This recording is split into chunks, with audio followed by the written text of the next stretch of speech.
Olá, sejam bem-vindos a mais uma grande conversa. Este é o nosso quarto episódio e hoje a coisa promete. E o grande tema é a corrupção.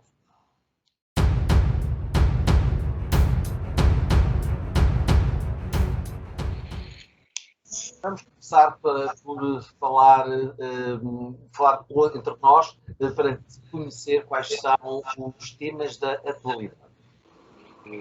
Alexandre, que tema da atualidade nos traz hoje? Olá a todos. Bem, o tema que trago hoje tem a ver até depois com o nosso tema principal e com esta questão agora do que se tem passado ultimamente no julgamento não, portanto, na sessão em tribunal do José Sócrates, em que eu gostava de salientar o seguinte, que é, eu penso que cada vez mais necessitamos de diferenciar a diferença, portanto, fazer a diferença entre ser famoso ou ser importante. Ou seja, ou ter destaque ou ser importante. Porque nós realmente estamos a perder muito tempo com coisas que não são importantes e, portanto, e que até são secundárias, que é no meu caso, este caso do José Sócrates, porque o que deve estar aqui em causa não é o caso específico, mas sim como é que nós votámos maioritariamente enquanto nação num homem assim, como é que foi criado uma áurea de proteção a este tipo de pessoas, independentemente também, ressalvando sempre aqui a questão que a pessoa ainda não foi julgada, portanto, a pessoa ainda está em processo de... Portanto, o que também, por vezes, até pode ser alguma injustiça da nossa parte, o estar a julgar em praça pública e o estar já a lançar esta questão. Mas era essa reflexão que eu gostava que ficasse aqui para nós, para pensarmos também esta questão de quem é que é realmente importante para Portugal, para o nosso futuro, e quem é que é famoso, conhecido e que se calhar não necessita desta tão grande atenção. E, Sofia, seguindo esta história das atualidades e do que está a acontecer, não sei qual é a tua temática. Bom, era quase inevitável e aposto que vamos todos falar do mesmo, que esta semana, claro, vamos falar do caso Marquês. Eu tenho aqui algumas coisas a assinalar. Tal como o resto do país parou um pouco na sexta a ouvir o juiz, houve aqui 3 aspectos que me deixaram um pouco preocupada. Já ele fez diversos juízos de valores num crime, num dos crimes que até está prescrito, e isso é algo que está vedado. Um juiz não pode fazer aquele tipo de apreciações, assim como foi muito excessivo em muitas adjetivações, a dizer que ele chegou a dizer que era uma fantasia e coisas assim. Eu penso que, como todos os portugueses, ficámos estupefactos a ver aquilo. E depois ainda pronunciou o arguido por factos que não estavam constantes do despacho de acusação. Eu sei que isto, para a maior parte das pessoas que não são advogados, eu também não sou, diga-se, é difícil de entender, no fundo, para além de erros eventuais que possa ter havido da parte do Ministério Público ou até do juiz depois a fazer a pronúncia, o que as pessoas não entendem é como é que um caso destes leva tantos anos. Muitos também estão estupefatos, tal como disse o Alexandre, como é que foi possível votar neste homem 2 vezes para o cargo de primeiro-ministro. As pessoas não aceitam que num país que vem com casos e casos de corrupção, que este acabe desta forma, de certa forma, porque é verdade que ele foi acusado, mas havia 108 acusações, caíram praticamente todas, ficaram... foi um número residual, não chegou a 20 acusações que perduraram, e de 34 arguidos, eu estou a dizer de cor os números, sobraram 5 arguidos. Isto é um pouco grave e as pessoas estão bastante revoltadas e as ações de protesto estão a intensificar-se. Todos os dias há uma ação de protesto. Ontem foi contra a TVI, para boicotar, o senhor deu a entrevista. Vai haver buzinões, panelões à janela, manifestações. Isto é expectante.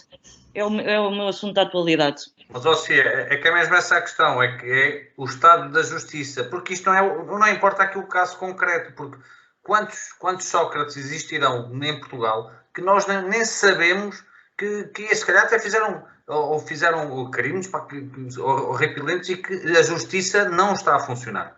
E um país sem justiça, sinceramente, não há uma democracia que funcione. Parece que a Rosário tem outra vertente, outra perspectiva do mesmo caso. Tomam conta também aqui da grande conversa. Eu não sou formada em Direito como a Sofia, portanto a minha estupefacção é 10 vezes maior que a dela, porque há coisas que ela consegue perceber e que eu não consigo perceber. Eu não sou formada em Direito, por isso não. Tal como os restos dos portugueses, não sou formada em Direito, tive que ir ver o que passava. Então está tão estupefacta como eu.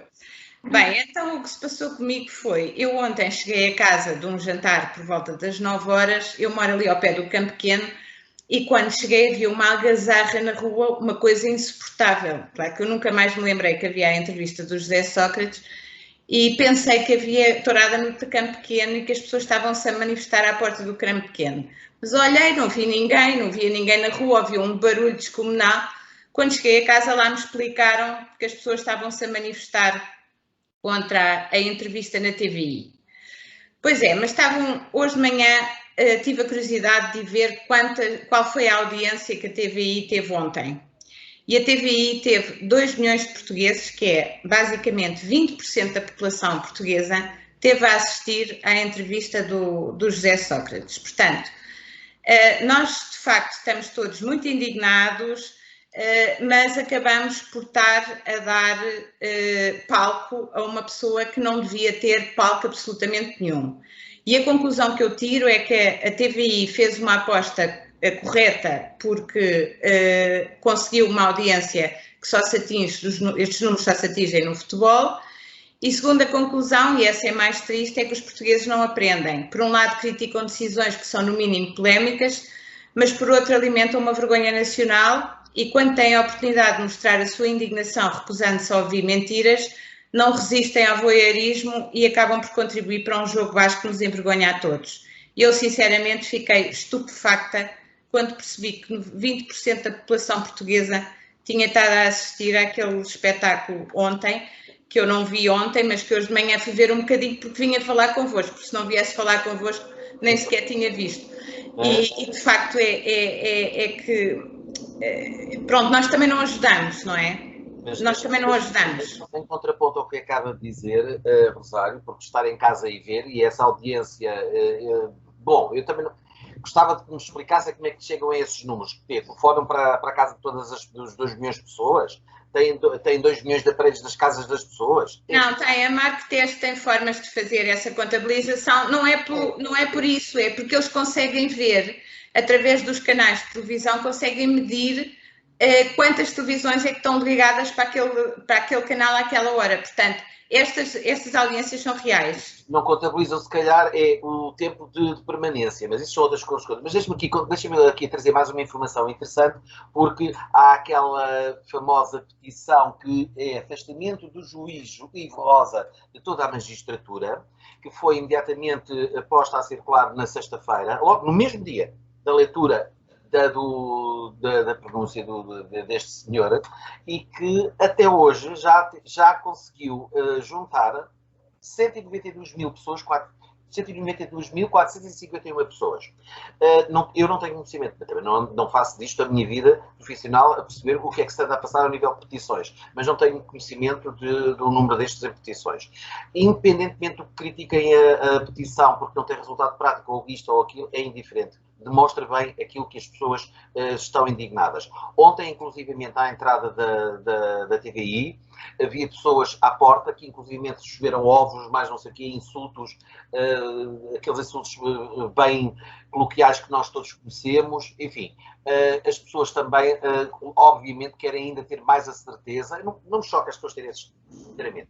Até porque ali estava, coitado do jornalista, enfim, também, ou ele estar ali ou não estar, era a mesmíssima coisa. Acho que foi muito mais chocante a primeira entrevista quando ele saiu da prisão, porque os 2 jornalistas que lá estavam, só faltou foi perguntar qual é o seu prato favorito, que cor é a sua favorita e para onde é que gosta de passar férias no verão. Agora, de facto, a minha atualidade, para fugir um pouquinho agora a este tema, e depois ao nosso tabuleiro de conversa, é outro, que também foi polémica, que envolveu Ursula von der Leyen na semana, ou no encontro na Turquia, que o protocolo, dentro da minha especialidade, daí também o meu interesse, o protocolo é algo que ainda é um pouco enigmático para a maior parte das pessoas. O protocolo tem as costas largas, porque tem culpa de tudo. e então, e por ter culpa de tudo, arrosta com todas as culpas, as vicissitudes, é o mauzão do caso. Aqui o que aconteceu foi pura e simplesmente o seguinte: quem errou verdadeiramente na base foram os dois gabinetes de protocolo, tanto da Turquia como da União Europeia. E estamos a falar que, inclusive, da União Europeia havia dois gabinetes de protocolo envolvidos. O do Parlamento não, do Conselho Europeu, e o outro do gabinete da Presidente da Comissão Europeia. São instituições diferentes. Agora, se houve ou não uma tentativa de diminuir, humilhar, o que quer que seja, a Presidente, eu não estou... acho que é um caminho demasiado simples e acho que, inclusivamente, por muito misógino que seja aquele Presidente e tudo mais, ele não iria dar um tiro no pé dessa maneira. Uma coisa é certa, de facto, não estava contemplado um lugar para a senhora, porque eventualmente devem ter pensado, esta senhora, como está abaixo dele, ela não está, porque há aqui uma grande confusão. Eles têm igual estatuto oficial, têm precedências diferentes. Obviamente o Parlamento está em cima e depois tem os outros três, a Comissão, o Parlamento e outra instituição. Agora, uma coisa é certa, ela não é subalterna, nem é subordinada direta dele. Ela também tem um estatuto. O problema aqui, quanto a mim, muitas pessoas têm também versado sobre isto, foi a posição e a postura do Charles Michel, que foi uma coisa absolutamente não lembrar ninguém. Ele passa à frente dela, ele senta-se e refastela-se e esse mesmo que está a pôr-se muito confortável e não quer saber da senhora e a senhora ali ainda faz o tal, não é? Então, e abre os braços e ele continua, infelizmente. Obviamente que as soluções que por aí foram inventadas, inclusive o Paulo Portas, que disse que se ele fosse um cavalheiro que daria o lugar não teria lugar nenhum, nem tinha que o dar. Ele não iria de maneira nenhuma ter que dar o seu lugar, porque ele de facto percebe a Ursula von der Leyen.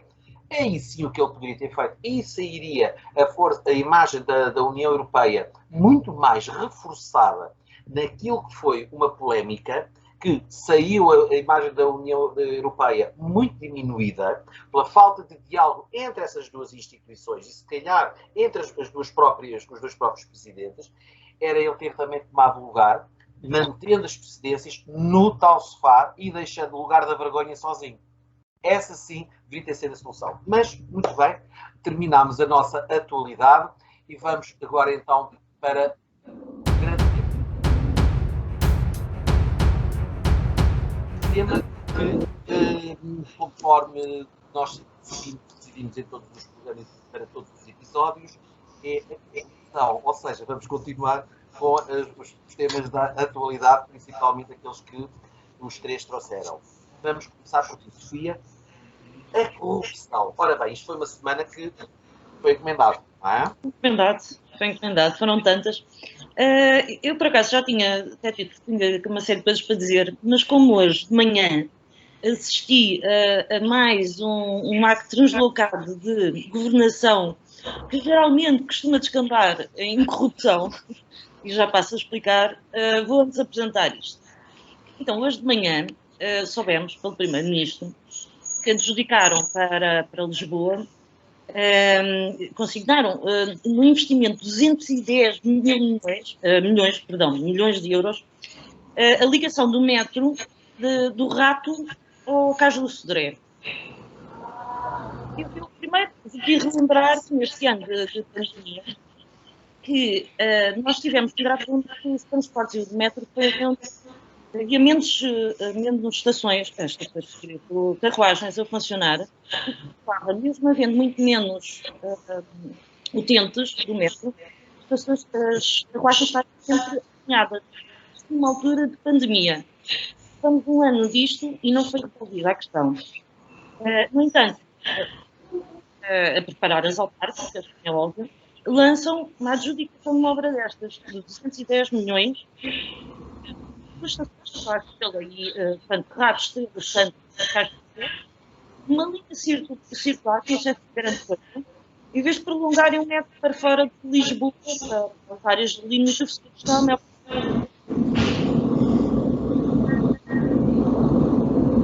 Conseguiste estamos a ouvir com muitas interferências. Está terrível. Vamos passar talvez para o Alexandre, enquanto talvez vamos deixar passar aí as interferências. Eu do meu lado para ouvir bem. Pois, mas é que do nosso lado não. Deixa-me só então passar para o... Força. Então adiante a gente... Sim, que é para ver se passa essa interferência. Alexandre, esta semana foi de facto a nível de corrupção.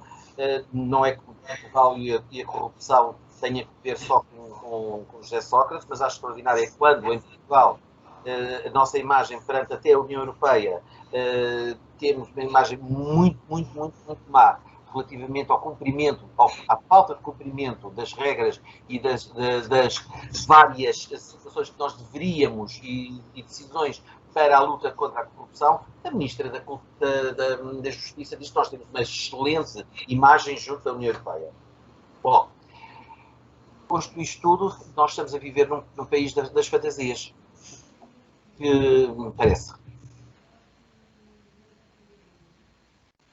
Peço desculpa, tinha o microfone desligado. Eu, se calhar, mais do que estar aqui agora a discutir até esta questão da espuma dos dias, que nós já trouxemos agora no início, eu gostava de fazer uma análise, se calhar, um bocadinho mais profunda e até etimológica do ponto de vista da corrupção e o que é que envolve a corrupção.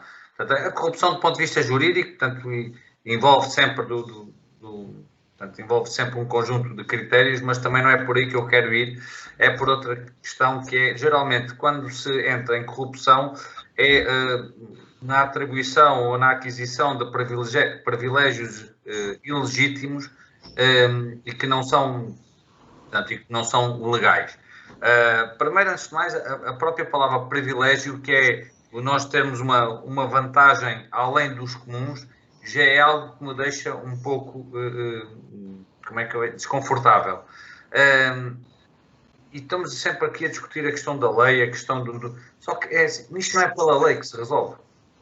Isto é pela consciência de cada um. Isto é pelo indivíduo, pela formação de cada um de nós, pelo aquilo que são as nossas bases, os nossos pilares, é que se resolve isso. Não é com leis, porque haverá sempre corruptos, portanto, haverá sempre pessoas que vão que entrarão neste tipo de esquemas e que, mas muito antes disso, se eles tiverem um sistema de valores, um sistema de princípios fortes, eles não entram nesses esquemas. Por mais tentador que seja, eles não entram nesses esquemas. E depois, algo que também, geralmente, este tipo de corrupção está ligado a posições de liderança. Mais uma vez, relembrar que liderar é servir e não ser servido ou servir-se a si próprio. E, portanto, eu gostaria de centrar esta minha intervenção nestas duas questões e principalmente no indivíduo, portanto, na pessoa, não no sistema e não na lei, porque será sempre muito difícil acharmos e procurarmos... Verdadeiramente, não sendo da lei, que já se percebe, aliás, inclusivamente nos vários comentadores de programas, jornais, etc., que se refugiam na lei para explicar que a lei não está escrita em pedra. A lei é para servir o cidadão. Não é o cidadão que tem que servir a lei. E então falam como se aquilo fosse assim, não sei, fosse Deus tivesse dado um Monte Ararat ao próprio Moisés. Rosário, a corrupção, de facto, vai de base, tem que ser de casa, também tem que se aprender qual é a moral de serviço, então, da coisa pública, não é? Ok, eu na sexta-feira passada aprendi que em Portugal a corrupção é uma figura jurídica que não pode ser comprovada em nenhuma circunstância. Isto era uma coisa que eu nunca pensei que pudesse acontecer e, ao contrário do que o Alexandre disse, eu acho que a corrupção tem que estar completamente e claramente regulamentada na lei, porque o conceito de corrupção para cada pessoa varia imenso. A consciência das pessoas são umas costas largas de um tamanho descomunal. O que é bom para mim pode não ser bom para o meu colega do lado e pode ser... a minha consciência não é igual à de todas. Portanto, tem que haver um mínimo de regulamentação que regulamente princípios básicos em que todos nos tenhamos que pôr de acordo. E o que eu verifiquei na sexta-feira passada é que isso não acontece. Primeiro, a justiça é tão lenta que a maior parte das acusações prescrevem. Portanto, primeiro acontecimento da corrupção. A corrupção é uma coisa que, com o tempo, deixa de ter valor. Quando não prescrevem, não se aceitam provas indiretas. Quando existem provas diretas, se as provas diretas não foram validadas por um juiz, são consideradas nulas. E quando existem provas diretas validadas por juízes, essas provas diretas podem ser consideradas improcedentes e podem mesmo ser revogadas por juízes da mesma instância. Isto foi uma coisa que me deixou abismada. Eu nunca pensei que um juiz pudesse eliminar uma decisão de um outro juiz da mesma instância. Pelo menos devia ser de um tribunal superior. Portanto, para quem não percebe nada de leis, que é o meu caso, tudo isto é completamente surrealista. E o que eu acho é que enquanto as leis em Portugal não forem alteradas, não vale a pena julgarem-se cargos de corrupção, porque só estamos a perder tempo e a gastar o dinheiro dos contribuintes. Aquilo que se passou na sexta-feira, sem fazer, obviamente, critérios de valor com a decisão do juiz, que sabe com certeza muito mais de leis do que eu, mas alguma coisa não está bem nas nossas leis, porque se uma pessoa pode tomar uma decisão daquelas, que ainda por cima pode ser absolutamente contrária a de um colega seu, da mesma instância, e quando só há 2 juízes em Lisboa, e os 2 juízes têm opiniões completamente diferentes, é porque eles têm capacidade de fazer uma leitura da lei que é completamente diferente. E isso não pode acontecer. Isso não pode acontecer. Se nós vivemos num país em que a leitura das leis, quando há 2 pessoas, uma pensa de uma maneira, a outra pensa da outra, diametralmente oposta, há aqui qualquer coisa que não tem nada a ver com justiça. Bem, como alguém disse, e é uma verdade, as leis também vêm de um sítio onde geralmente são feitas e são construídas a pensar exatamente para poderem ser, para poderem ter esse cenário. Mas há aqui uma coisa também que, além de uma lei e de uma justiça, não é só célere, é também justa, e passa a redundância, mas é também uma coisa que eu acho que falta e muito, que é a responsabilização a todos os níveis. Parece, Sofia. Agora esperemos que já tenhamos melhores condições técnicas. Agora já me estão a ouvir melhor? Sim, sim. Pronto, não sei o que é que se passou, foi a minha ligação. Se calhar não perceberam aquilo que eu tinha dito antes, mas pronto, eu agora vou passar. Bem, eu não podia concordar mais com o que a Rosário disse. Reforçando, eu não sou advogada, nem estudei Direito, mas é a nossa total estupefação perceber como é que o sistema funciona, não é? Eu ontem, por muito que me apetecesse boicotar também a TVI, mas eu tive que ver por motivos políticos, e assustou-me outra coisa a seguir, que é realmente o palco que se dá a estas figuras, mas não só isso, a forma absurda como ele estava a fazer uma defesa na televisão, uma defesa populista, para voltar a convencer os mais incautos, pronto, muitos já não caem naquela conversa, mas o que é mais absurdo é que, bem, para começar, o jornalista, o José Alberto Carvalho, que eu tenho muito em conta, claramente não estava ao nível daquela figura. Daquela avalanche, houve alturas que eu não estava a perceber qual me dizia porque aquilo foi uma gritaria, pronto, uma loucura. Eu acho que a Manuela Moura Guedes é que tinha sido a pessoa a entrevistar ontem o Sócrates, tinha sido uma beleza. E não eram 2 milhões, eram 10 milhões a assistir aquilo. Mas o que é mais espantoso é que hoje de manhã, e reparem que eu, mais ou menos por trabalhar no jornal e uma série de coisas, recebo muitos presses, como se fosse jornalista, embora eu não trabalhe mais como jornalista, escrevo textos de opinião, mas não recebi nada. Mas o José Sócrates fez uma conferência de imprensa para jornalistas estrangeiros.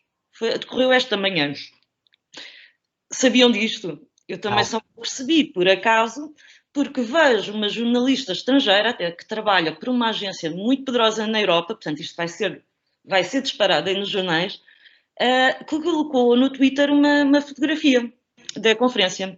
E eu pensei, o que é que se passou aqui? E fui ver, então realmente eram jornalistas estrangeiros convidados e o senhor sozinho a contar a sua versão dos factos, a sua verdade.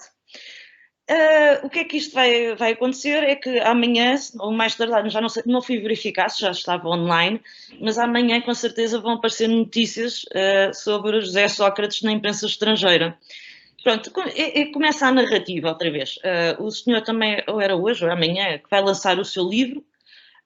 Portanto, parece que estamos a reviver isto tudo.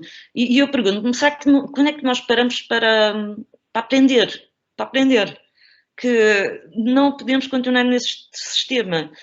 Não é só o caso Marquês, também está ligado ao BES, que para mim, ainda no outro dia disse, acho que aqui no programa, o José Sócrates e o BES são os dois casos maiores e mais vergonhosos que tivemos no país, até agora. Mas eu não consigo abrir, não me recordo de nada tão mal quanto isto. Mas vejamos que, inclusivamente, até a alta corrupção, e Alexandre, gostaria também de saber esta tua opinião, é que a alta corrupção não é só o tal favorecimento próprio de pessoas, de grupos e até partidos, porque ainda por cima agora também há aí uma perseguição àquele partido de extrema-direita, que é o Chega, que é uma campanha feita por um canal de televisão, que é mesmo uma campanha verdadeiramente construída, e não fazem, por exemplo, aos outros partidos, que nós sabemos perfeitamente que, para a história que eles ali estão a apresentar, e vê-se que verdadeiramente os casos, as provas, as suspeições, não passam disso mesmo. Até dá a sensação, às vezes, que aquilo parece uma conversa de porteiras, sinceramente. Agora, Alexandre, mas o pior disto tudo, verdadeiramente, aquilo que nós temos vindo de vez em quando há alguém a falar isto, houve até um jornalista que falou sobre isto, é o que isto custa à economia em Portugal, onde isto nos deixa de rastros de tal maneira em que não nos põe na cauda da Europa. Nós estamos na Europa porque estamos aqui, isto não é uma jangada de pedra como a do Saramago. O que ocorre sobre isto? Uma das pedras basilares da economia chama-se confiança.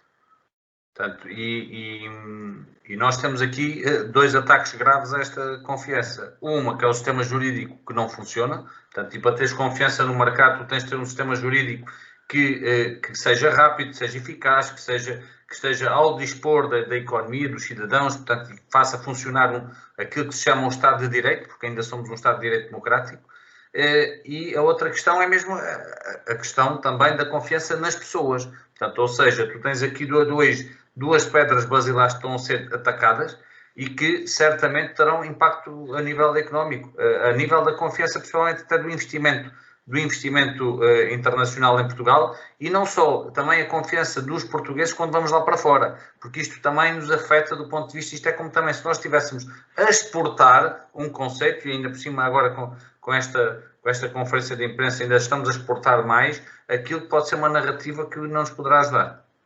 Aliás, Rosário, era interessante também conhecer a sua perspectiva dentro da sua área profissional, que é verdadeiramente a comunicação, não só das marcas ou de outras marcas institucionais, seja até do turismo, como é representante e como faz a comunicação de alguns turismos de outros países, mas também de outras marcas, seguramente já lhe passou, ou em reuniões, ou em conversas profissionais, institucionais ou outras, em que muitas pessoas, muitas empresas, muitos responsáveis terão demonstrado interesse e terão até dado a conhecer esse interesse, essa vontade de querer fazer qualquer coisa em Portugal, investir em Portugal, mas isto já aconteceu? O que te parece, de facto? Sim, por acaso, eu acho que recentemente, eu tenho que reconhecer isso, a nossa imagem enquanto país para investir recentemente tem sido boa. Enfim, estou a falar antes da pandemia. Portugal é um país de grandes costumes, nós não temos grandes agitações políticas, temos um clima político relativamente estável comparativamente com outros países e principalmente com outros países da Europa. Enfim, nós cá dentro de facto queixamos-nos muito e temos estes casos que nós achamos uma vergonha e são uma vergonha, mas isto para um investidor estrangeiro, os investidores estrangeiros não se perdem bem com estas questões menores, isto para eles são os José Sócrates desta vida são questões menores. O que eles pretendem é investir em países onde o investimento lhes vai dar um retorno muito grande a curto prazo e como nós sabemos em Portugal, quer ao nível da imobiliária, quer ao nível do turismo, nós estamos numa fase de crescimento e de explosão. Portanto, eu apesar de tudo não acho que haja... Portugal continua a oferecer condições de segurança, a imagem que nós passamos em termos de comunicação é que continuamos a ser um país seguro para investir. O que não quer dizer que nós que estamos cá dentro não nos envergonhemos com estes casos e acabamos por lhes dar uma importância que se calhar eles talvez não tenham cá, lá fora. Eu tenho uma certa curiosidade de saber como é que vai resultar esta conferência do José Sócrates, se alguém vai dar alguma importância àquilo a nível internacional ou não, mas eu vi pela do Sarkozy, repara, o Sarkozy foi preso, não é? E aquilo falou-se naquilo 2 dias, se tanto, não se falou mais do que isso. Aliás, há aí um programa também nas nossas televisões que envolve estrangeiros residentes em Portugal, em que esse estrangeiro francês disse com muita graça que a nossa corrupção, ao pé da corrupção francesa, é coisa de meninos. Que ele até usou uma imagem futebolística que disse que eles dão 10-0 a nós. Que eles, inclusive, até têm um jornal com uma tiragem, não sei se era diária, se era semanal, de centenas de milhares, que é mesmo só para tratar de corrupção. Bom, mas em relação ao que disse, Rosário, olha que a minha experiência foi um pouco diferente. Eu, sobre algumas marcas internacionais ou mesmo industriais para abrirem cá negócio, trazerem para cá os seus produtos para vender, e estamos a falar já no século XXI, em que a primeira coisa que perguntavam era qual é o tempo médio de resolução... Isso em termos de burocracia somos péssimos. Não, isso é outra coisa. E o que me digo, mas a justiça também é corrupta, como nós temos vindo a saber. Quando se lhes dava a informação imediatamente, eu até sentia o barulho dos travões imaginários. Não, de facto, não é interessante para nós. Enquanto isto tudo acontecer, já sabemos que não vamos conseguir fazer nada, até porque, mesmo ao nível institucional, quando se quer fazer qualquer coisa que não dependa, mesmo que dependa do projeto privado e tenhamos o nosso próprio financiamento, as coisas para o fazer são absolutamente proibitivas. Estão recordadas daquele projeto aqui em Lisboa, que é aquele do IPO, não me lembro bem o nome, aquele transporte anfíbio, o autocarro anfíbio, não é? Tanto entra para o Tejo, como anda cá fora e tudo mais. Eu já nem sei a quantidade de anos que eles... Como? A Hipotrip. Exatamente. Que, entretanto, foram anos que eles demoraram para conseguir ter toda a documentação necessária, que dependia de uma miríade de instituições, contrárias umas às outras, que se auto-sabotavam. Olha, uma coisa assim para lá de horrível. E eles não desistiram, mas não desistiram também porque tinham dinheiro. Bom, eu acho que se calhar este tema da corrupção não será nada má ideia que fazermos a parte 2 no próximo, ou num dos próximos episódios. 3 e 4, isto está 3 e 4, ou então fazemos uma nova rubrica. Uma rubrica só dedicada à corrupção, tal como o Jornal em França. Acho que sim. Eu, quando soube isso, eu fiquei absolutamente siderado. Então, hoje, vamos... o nosso tempo é sempre muito contado, apesar de já termos ultrapassado um pouquinho. Hoje vamos então passar neste episódio para o último minuto.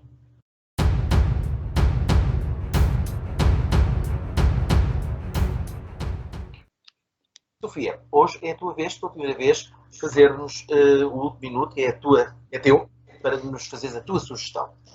Bem, a minha sugestão, eu vou um bocado vender o peixe. Eu fui mais uma das portuguesas que me indignei com isto, ainda não parei de me indignar, e portanto vou vender a minha sardinha.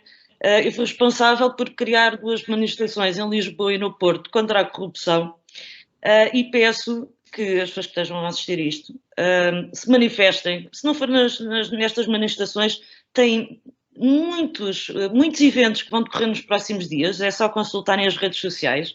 É impressionante, fomos contactados por pessoas de outras associações, movimentos, cidadãos que decidiram desde ir para as principais praças das cidades buzinar este fim de semana, outra foi bater panelas, enfim, façam alguma coisa, porque já ninguém aguenta. Eu própria convoquei as manifestações porque acho que tinha mesmo de fazer qualquer coisa, portanto, é o meu minuto. Muito bem, e entretanto, só por uma questão de curiosidade, vamos ver se já subiu daquele valor o número de portugueses que assinaram a petição. Não, por acaso ainda não. Ainda se mantém nos 140. Era 192 mil que eu tinha dito há pouco, não era? Então, 475, pronto. Está estabilizado, em meia hora estabilizou. Muito bem, deve ser que estou a trabalhar. Caríssimos, vamos então repensar a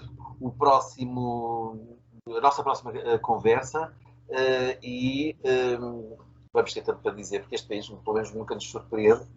Aliás, qualquer país também tem sempre as suas vicissitudes, mas cá vos espero para a próxima grande conversa.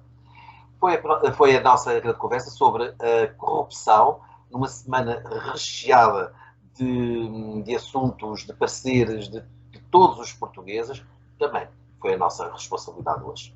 Até à próxima.